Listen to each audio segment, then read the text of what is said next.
Reg here, and I'm hanging out with Jack, and this is my first Q&A video. This is a world premiere. This is a world. These questions are a little bit all over the map, so I thought that I would start out with just a little bit of background on me. So I have likely been interested in theater and the performing arts for as long as I remember.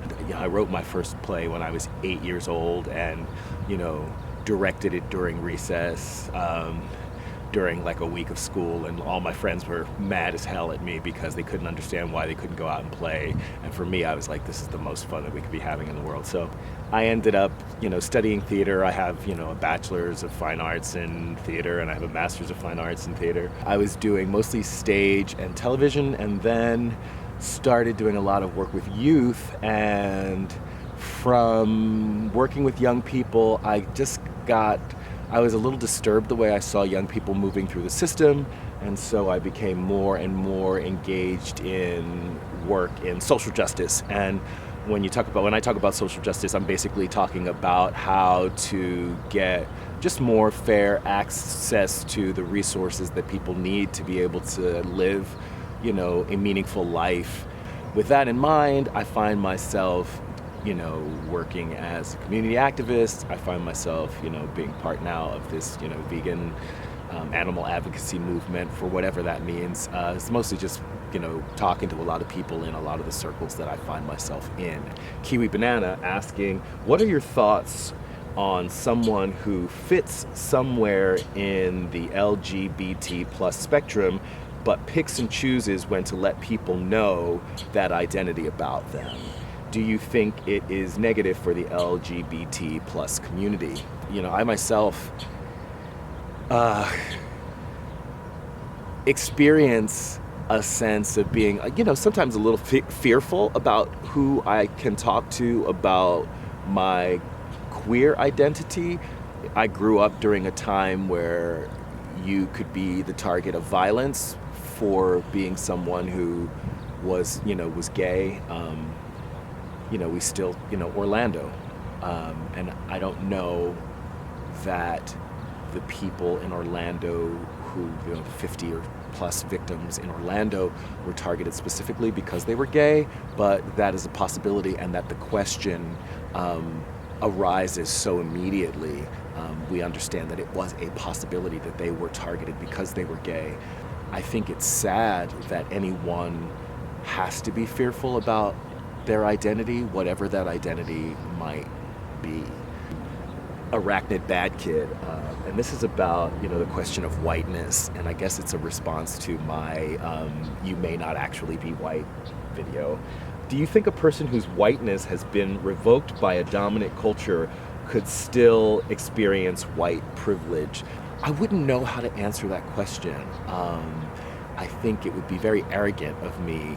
It may have already been arrogant of me to even make a video about whiteness and white identity. So I don't want to backtrack or anything. I do have a very strong feeling that it's a possibility that whiteness, as something that's been bestowed, can be revoked. So maybe people who are identifying as white, you can tell me, do you feel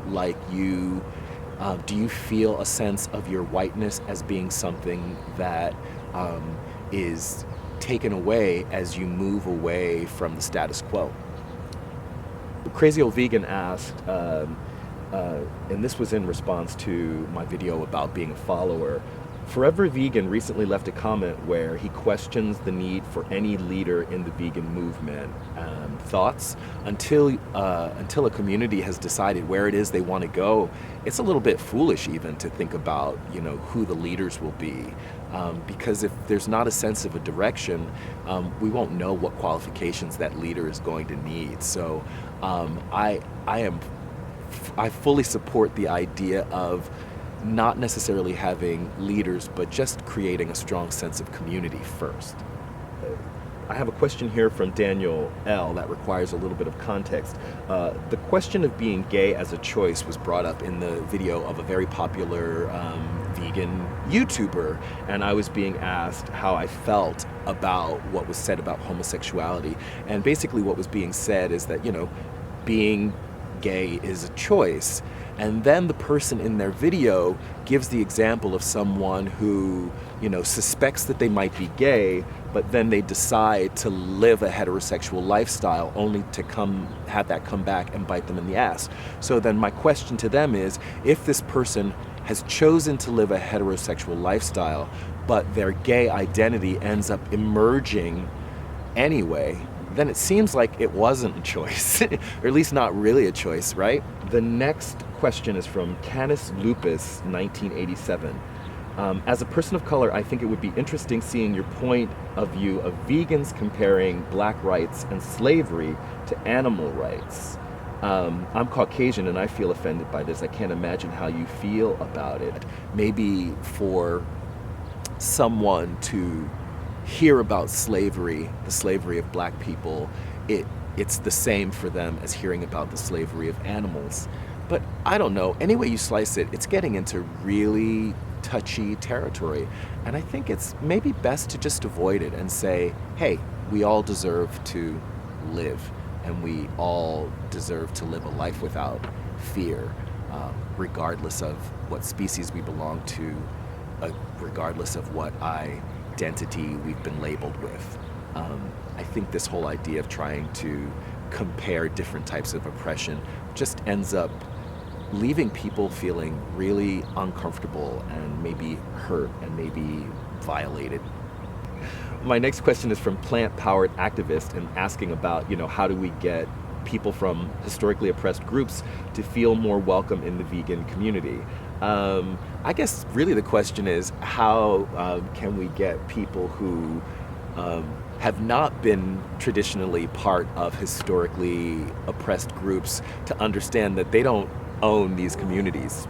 So it's not really a question of inviting other people in.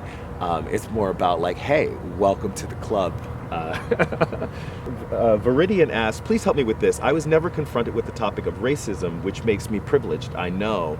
But when I see a person of color, I just see a person. Does that make me racist? So I would question anyone who claimed to not see race or not see gender or not experience feelings when they discover people's specific identities. It just doesn't seem likely to me, but I don't know everything. So, if you are someone who isn't fazed by those things, bless you. I wish there were more people like that. Like, truly, I wish there were more people like that in the world. YuckThat, and it was, do you give improv classes in NYC?